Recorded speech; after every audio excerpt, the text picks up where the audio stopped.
Hey guys, Bricks and News here, and today I'm bringing you my review of set number 75352, Emperor's Throne Room Diorama. It comes with 807 pieces and is retailing for $129.99 Canadian. Let's have a look at what we got here and see whether this set is worth the price of admission and lives up to the iconic movie that it's trying to reenact here, shall we? So up first we have build and structure integrity.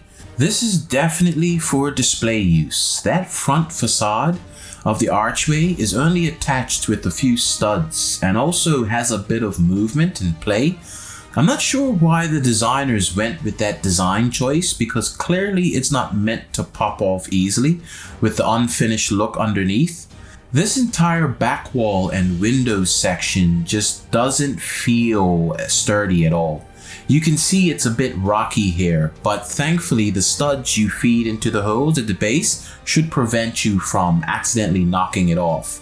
The back window panels themselves, however, are actually surprisingly sturdy.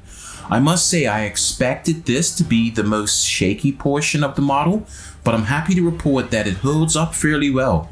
So I'm gonna give the build and structure integrity a 1. The stairs and guardrails feel good, but the archway and window section is a bit shaky. Up next, creativity. It's not bad. I like what LEGO done with the more fleshed out Death Star window compared to the set we received years ago. It looks really good. The stairs also look clean. It's a better choice compared to the studded stairs, especially for display pieces. The Emperor's chair looks really good. I was really impressed with the build here. It's very well built and sturdy, unlike the typical one-piece chairs that LEGO typically offers up. This one definitely feels better for the back. There's a few stud placements along the smooth stairs, which is good for placing the minifigs in various positions, giving you some options for display.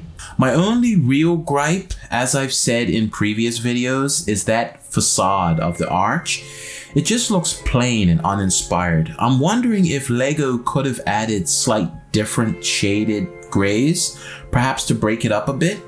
Otherwise, you're just staring at this solid gray look. The blue light consoles are pretty much the same as the older set. And finally, after all these years, we finally now know where the Emperor kept those lightning bolts he used to charge up Luke.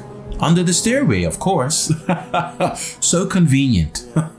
So for creativity, I'm going to give the set a 1.5. I love the fleshed out window and the clean look of the stairs. I don't love the flat gray archway. So on to lightness and accuracy.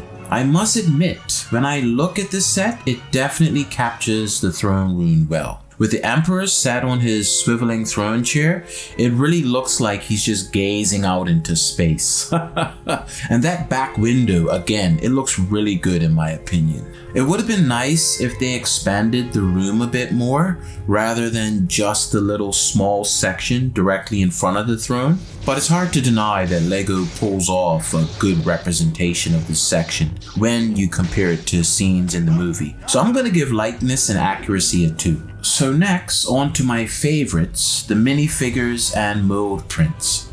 I love these minifigs, guys. Up first, we have Luke with his much talked about new haircut. It's good, guys. The hairpiece looks really nice, and I'm glad LEGO is now doing the hair with this matte finish rather than that shiny plastic look that we typically get. It definitely gives the hairpiece a more higher quality feel to the touch, if you ask me. He's got the one glove, Michael Jackson style, the two-sided face with only the slight change in the expression. The body is printed with enough detail, so it looks good. Darth Vader next looks really good as well. It's nothing really changed from the recent models that we've gotten. This is the older Vader, so you get the pale white skin and not the flesh-colored one that we get in the younger versions of him, where he's kind of more Anakin and less Vader still. The same face and body print with the scars on the back of the head. He looks good. He looks good. It's typical Vader here, so you won't be disappointed.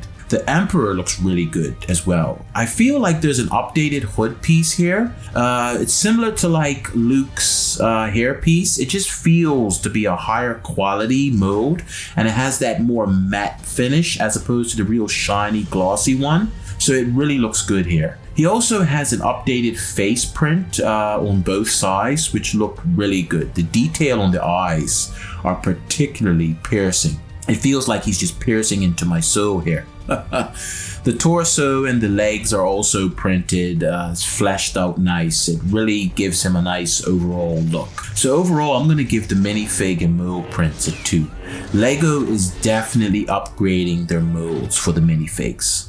And lastly, we have build and manual complexity. The build wasn't particularly hard for the most part, but that window boy, my big hands, it definitely caused issues at times. And getting those straw tube pieces to bend around was not fun at all. And then as I started placing the little window panels on the model, I realized halfway through that if they're not flush, they won't fit. So that was fun, trying to have to readjust them. But other than that, it wasn't much of an issue with the model at all. The manual is really good. Typical Lego fare here at this point, with the red outlined pieces highlighting what goes where, the little Luke timeline at the bottom tracking your progress. And as a big movie lover, I always appreciate Lego adding a little write-up of the films that inspire these awesome sets. So for me, that's kind of the magic with Lego, the tie-in to the great movies and the IPs. So overall, I'm going to give the build and manual complexity a 1.5. Not quite a 2, as that window section is not for the faint of heart. So overall, guys, I'm going to give this set an 8 out of 10. It's definitely a build. Any Lego Star Wars fan will be quite pleased with this pickup. It's not perfect. As I said, the wall is a bit too shaky for my liking, and I think Lego could have dressed up that front facade a bit more. Otherwise, it definitely meets front row display standards for me. Is it worth the price? Well, typically I don't get too deep into the cost, as that I feel is a very subjective and personal choice. So for me, I'd rather just say that I'd pay for this day one. And then some sets, I'd probably sit at the door and camp out and wait to grab it as soon as it's released. But this set for me definitely falls in the if you love Star Wars and Lego, you shouldn't be disappointed with your purchase. Well, that's it guys. It's a build for me. A great set for any Lego Star Wars lovers. So let me know down in the comments section what you guys think. Can you feel the Force coursing through this set or what? And do you agree that it's front row display worthy? Let me know down in the comments. And if you like my particular brand of review, perhaps give the video a thumbs up and subscribe to the channel. I try to review most of the hot sets that come out each month and give my personal thoughts and opinions on them. So that's it guys, may the 4th be with you, and until next time, keep building.